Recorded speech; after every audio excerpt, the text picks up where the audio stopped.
9واں سپارہ سورۃ الاعراف، آیت نمبر 148۔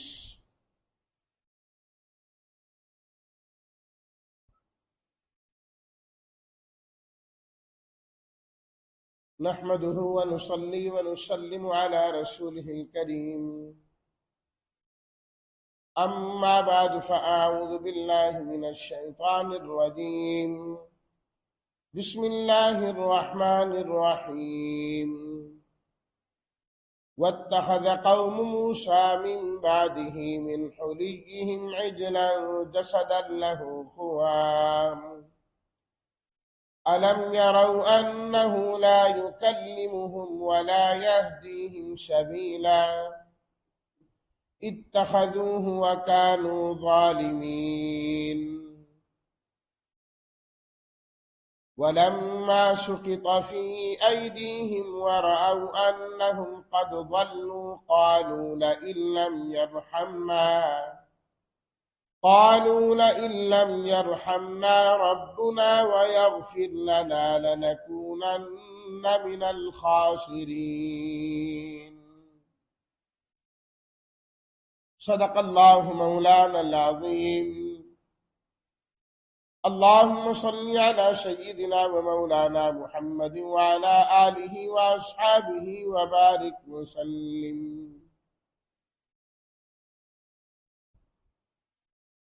اتخذ بنایا، پکڑ لیا، قوم موسیٰ علیہ السلام کی قوم نے، حلیہم، حلی زیورات، عجلاً بچڑا،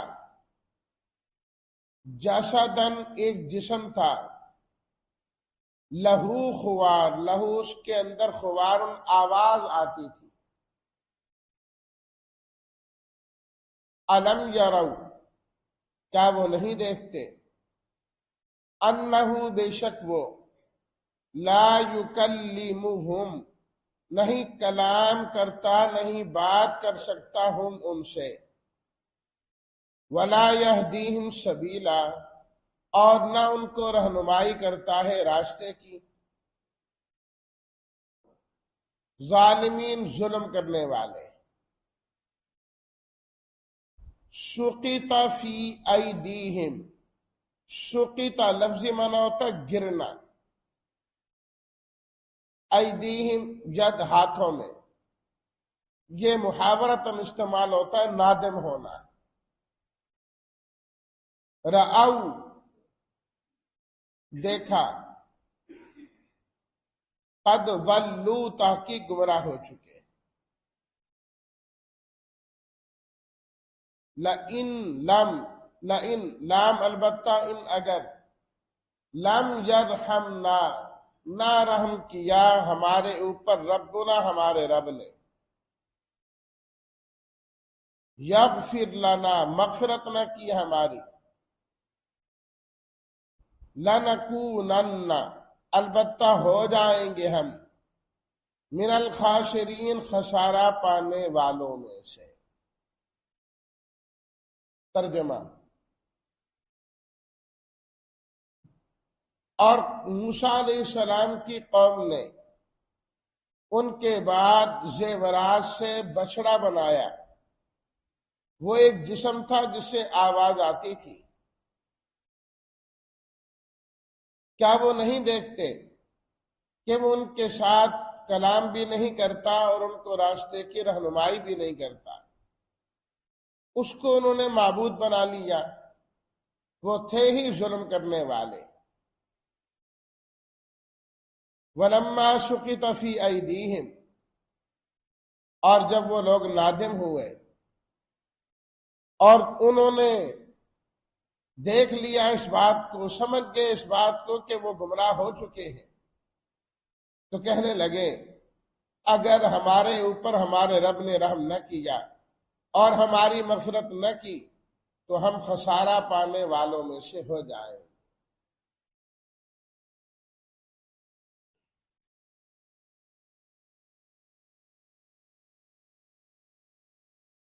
بنی اسرائیل کی ایک آزمائش کا ذکر ان آیات میں اور اس کے بعد میں آنے والی آیات میں کیا جا رہا ہے۔ موسیٰ علیہ الصلوۃ والتسلیمات جب طور پر تورات کتاب لینے کے لیے گئے اور اللہ تعالیٰ نے کوہ طور پر بلایا، وہاں 40 راتوں کا اعتکاف تھا۔ حضرت ہارون علیہ الصلوۃ والتسلیمات کو خلیفہ بھی بنا کر گئے، اس کے باوجود بھی قوم راہ راست سے ہٹ کر کسی اور طرف چلنے لگی۔ ہوا یہ کہ اللہ تعالیٰ نے جب موسیٰ علیہ الصلوۃ والتسلیمات کو حکم دیا کہ ان اسری بعبادی لیلا، کہ آپ بنی اسرائیل کو اپنے ساتھ لے لیں اور راتوں رات یہاں سے نکل جائیں، یہاں اب آپ نے نہیں رہنا۔ تو بنی اسرائیل کوئی تھوڑی تعداد میں تو نہیں تھے، تو 7 لاکھ کے قریب لوگ تھے یہ۔ تو اتنی بڑی تعداد کا ہجرت کرنا یکدم، یہ مخفی اور پوشیدہ تو ہو نہیں سکتا۔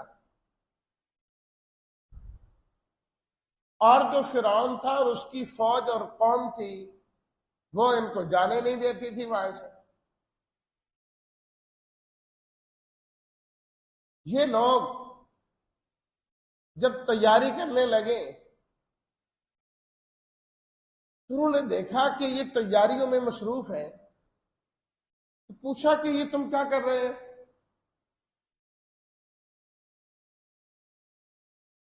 تو انہوں نے یہ کہا کہ ہمارا کوئی پروگرام ہے، ہم نے وہاں پر جانا ہے۔ تو تھا تو پروگرام ہی، تو ہم وہاں جانا چاہتے ہیں، اس کے لیے تیاری کر رہے ہیں۔ بظاہر یہ بات ان کو تاثر دینے کی کوشش کی کہ جس طرح کوئی تہوار ہوتا ہے، اور پرانے زمانوں میں یہ ہوتا تھا کہ جب کوئی تہوار ہوا کرتا تھا تو میلے اور اس قسم کی چیزیں لگتی تھیں، تو وہ کھلی جگہ میں آبادی سے باہر ہوا کرتی تھی۔ تو وہ گاؤں کے لوگ، شہر کے لوگ وہاں سے نکل کر وہ دیکھنے کے لیے باہر جاتے۔ تو انہوں نے سمجھا کہ اچھا اس قسم کا کوئی معاملہ ہو رہا ہے۔ اور جو خواتین ہوتی ہیں یہ عام طور پر ایک دوسرے سے چیزیں لیتی دیتی رہتی ہیں،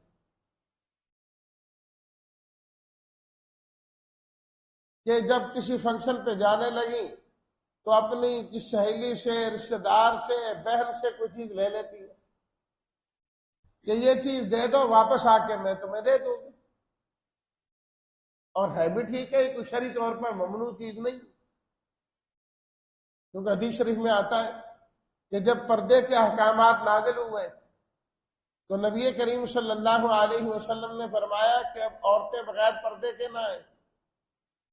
اور پھر اس زمانے میں نماز کے لیے آتی تھی، آہستہ آہستہ آپ علیہ الصلوۃ والسلام نے منع کیا۔ تو آپ نے فرمایا بغیر بڑی چادر لیے کوئی عورت باہر نہ آئے۔ بعض خواتین نے یہ بات عرض کی کہ ہمارے پاس بسا اوقات اتنی بڑی چادر نہیں ہوتی کہ ہم لپیٹ کے باہر آئیں۔ تو آپ علیہ الصلوۃ والتسلیمات نے فرمایا اپنی کسی بہن سے لے لیں، جب باہر آنے کی ضرورت پڑے اپنی کسی بہن سے لے لیں، اپنے اوپر لپیٹے، اوڑھے اور پھر وہ باہر آئے۔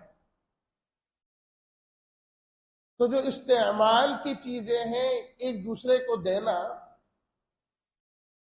دین اسلام میں پسندیدہ ہے۔ یہ نہیں ہے کہ آپ اپنی جگہ، ہم نہیں، یہ نہیں ہو سکتا۔ سورہ ماعون میں اللہ تعالی نے فرمایا نا وَيَمْنَعُونَ الْمَاعُونَ، تباہی اور بربادی ہے ان لوگوں کے لیے جو استعمال کی چیزیں ایک دوسرے کو نہیں دیتے، ایک دوسرے کو دیتے لیتے رہنا چاہیے۔ آپ استعمال کر لیں، ہم استعمال کر لیں گے، جیسے جس کو ضرورت پڑے گی۔ پڑوسی ہیں، ایک جگہ رہنے والے ہیں، انہیں ان چیزوں کا پورا پورا خیال کرنا چاہیے۔ تو بنی اسرائیل کی جو خواتین تھیں، انہوں نے کچھ زیورات قوم فرعون کی خواتین سے لے لی، اور وہ بھی مطمئن ہو گئی کہ ٹھیک ہے، ان کا کوئی فنکشن ہے تو یہ فارغ ہو کے واپس آ جائیں۔ وہ زیورات انہوں نے لے لیے اور وہاں سے چل دیے۔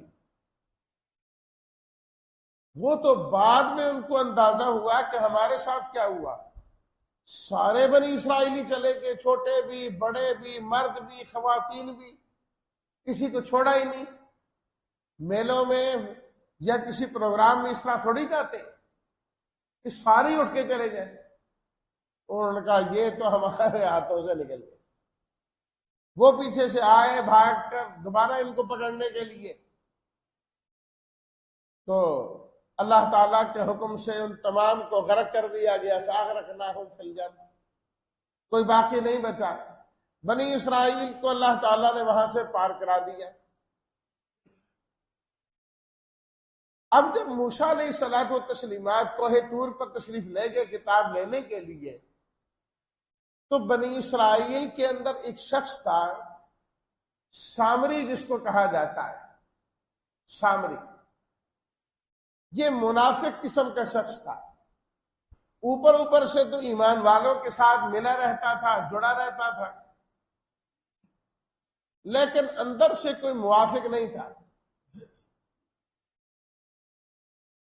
کہنے لگا کہ دیکھو،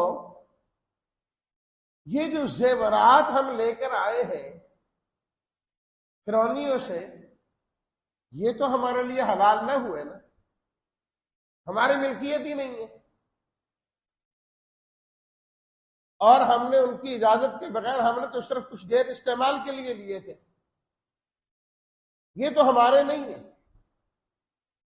اور وہ ہمارے دشمن اب تباہی ہو گیا، اب کیا کریں؟ موسیٰ علیہ الصلوٰۃ والتسلیمات ہے نہیں ہے، وہی کوئی آئی نہیں۔ بھی ایسا کرو، یہ سارے زیورات جو ہے نا جمع کراؤ، اتار پھینکو، اپنے پاس نہ رکھو، یہ مناسب بات نہیں ہے۔ ساری قوم کے زیورات جمع ہو، انہوں نے دے دیے۔ اب اس سامری نے ان زیورات سے بچڑے کی شکل بنائی، صورت بنائی، اور اس طرح کی بنائی کہ اس میں سے جب ہوا گزرتی تو آواز آتی، اور ویسے بھی یہ جو سامری تھا، اس کا معاملہ کوئی عجیب و غریب ہی تھا۔ خود قرآن مجید کے اندر ہے کہ جب اس سے پوچھا گیا کہ یہ تو نے کیا حرکت کی، تو اس نے کہا بصرت بما لم یبصروا بہ فقبضت قبضة من اثر الرسول فنبذتها وكذلك سولت لي نفسي، کہ جب فرعون کی تباہی کے لیے حضرت جبریل امین تشریف لائے، اور وہ بھی ایک گھوڑے پر سوار تھے اس وقت جبریل امین،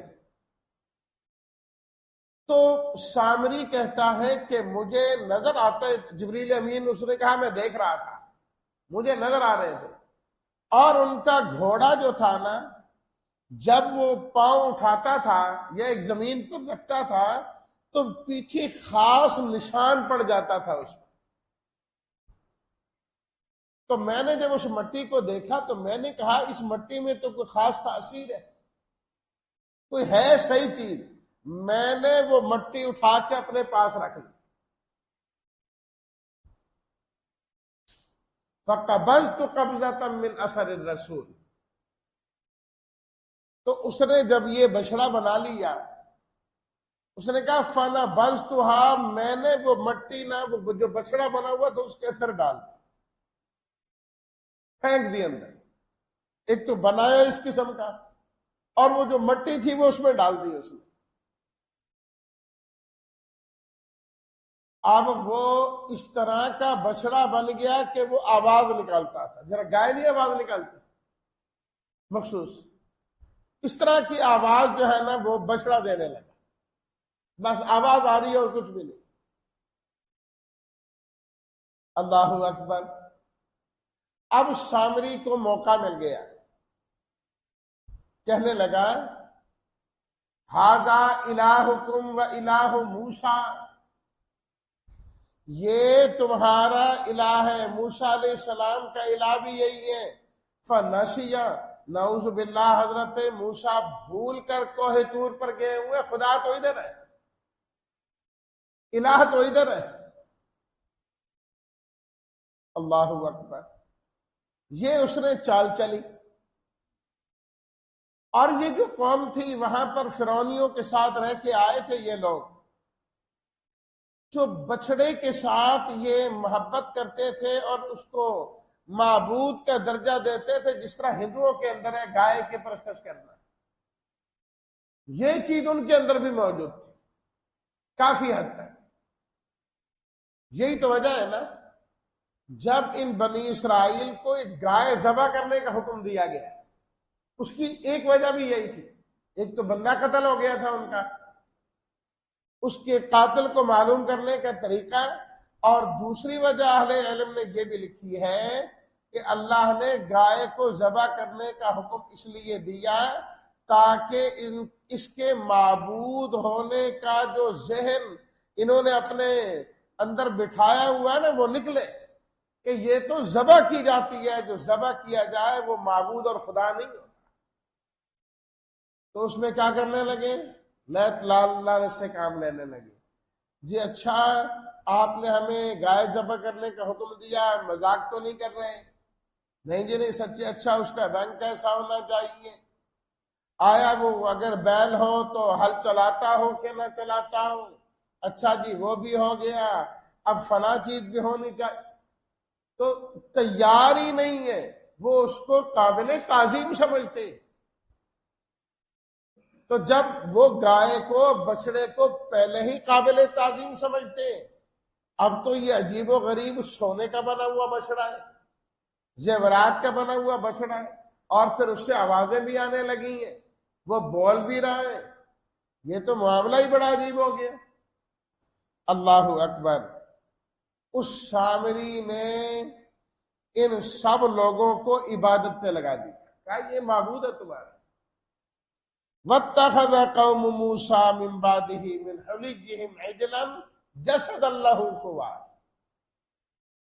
فرمایا قوم موسیٰ نے ان کے جانے کے بعد جب وہ کوہ طور پر گئے ہوئے تھے، ان کے زیورات سے، اپنے زیورات سے ایک بچڑا بنایا. وہ بچڑا کیا تھا؟ اللہ پاک فرماتے جسدًا لَهُ خُوَارٌ، وہ تو ایک جسم تھا جس سے آواز آتی تھی، بس اور کوئی بھی حقیقت نہیں. اللہ تعالیٰ فرماتے الم یروا انہ لا یکلمہم، کیا وہ کم عقل یہ بھی نہ دیکھ پائے کہ وہ ایسا ہے جو بول بھی نہیں سکتا، جس کو یہ معبود سمجھ رہے، جس کے سامنے یہ سجدہ ریز ہو رہے، وہ تو بات کرنے کی صلاحیت نہیں رکھتا، اور یہ انسان ہو کر، بولنے والے ہو کر جھکے ہوئے ہیں گنگے کے سامنے. اللہ اکبر. اور کیسی کم عقلی کہ معبود بھی بنایا تو کس کو؟ بچڑے کو. اور بچڑا تو عام طور پر ویسے ہی کم عقل سمجھا جاتا ہے کہ کوئی اس کو عقل سمجھ نہیں ہوتی. بھئی جو اس کو گھاس کھلا دے وہ تو اسی کا ہی ہو جاتا ہے. وہ کہتے چور لے کے جا رہا تھا نا بچڑے کو، بیل کو، تو کسی نے کہا تجھے چور لے کے جا رہا ہے، اس نے کہا مجھے کیا، میں نے گھاس ہی کھانا. اور وہ ویسے بھی پنجابی میں مثال ہے نا، کسی آدمی کو بیان کرنا ہو کہ سمجھ نہیں، کہتے ٹگا ہے، ٹگا، او ہے ٹگا یار، کوئی اس کو عقل سمجھ نہیں.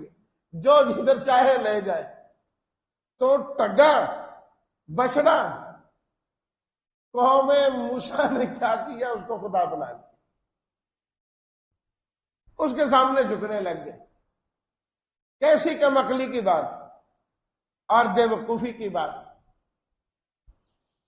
اللہ اکبر، لا حول ولا قوت الا باللہ. جب انسان، شیطان جو انسان کو گمراہ کرتا ہے نا، اس طرح اس کو بے وقوف بناتا ہے، اس کو پتہ ہی نہیں لگتا کہ میں نے کیا کیا اور میں کہاں جا پہنچا ہوں.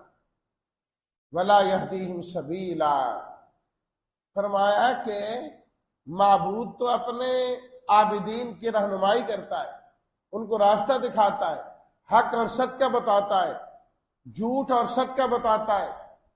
کیا اس بچڑے کے اندر یہ صلاحیت تھی کہ وہ اس چیز کا بتاتا؟ نہیں.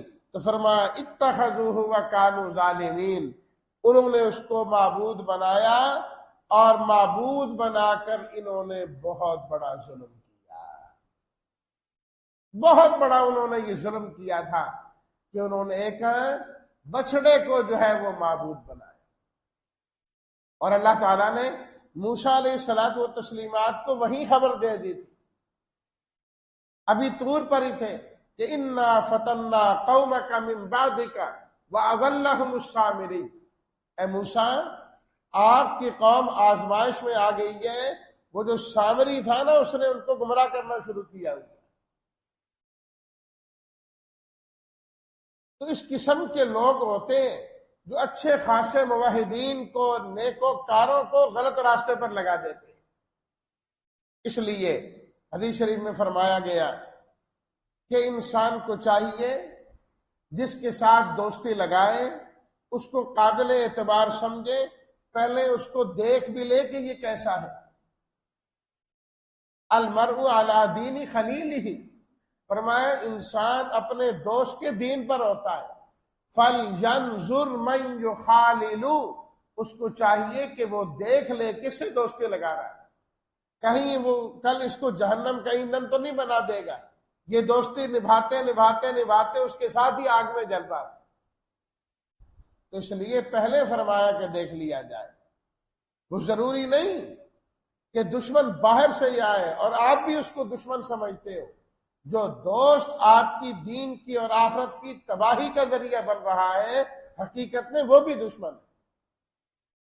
سامنے ان کے اندر رہتا ہے، بنی اسرائیل کے ساتھی ہے، بظاہر کلمہ پڑھتا ہے. سمندر سے جن کو نجات ملی، سامری بھی ان کے اندر شامل ہے. لیکن نتیجتاً کیا ہوا؟ اس قوم کو کس تباہی کے دانے جا کر آئے، اور پھر اس کے نتیجے میں ان پر کیا مشکلات آئیں وہ اگلی آیات میں آ رہا ہے، اور دیگر آیات میں آئندہ دروس میں انشاءاللہ میں اس کا ذکر کروں گا. اسی پر آج گفتگو مکمل کرتے ہیں، باقی باتیں انشاءاللہ آئندہ درس میں. اللہ ہم سب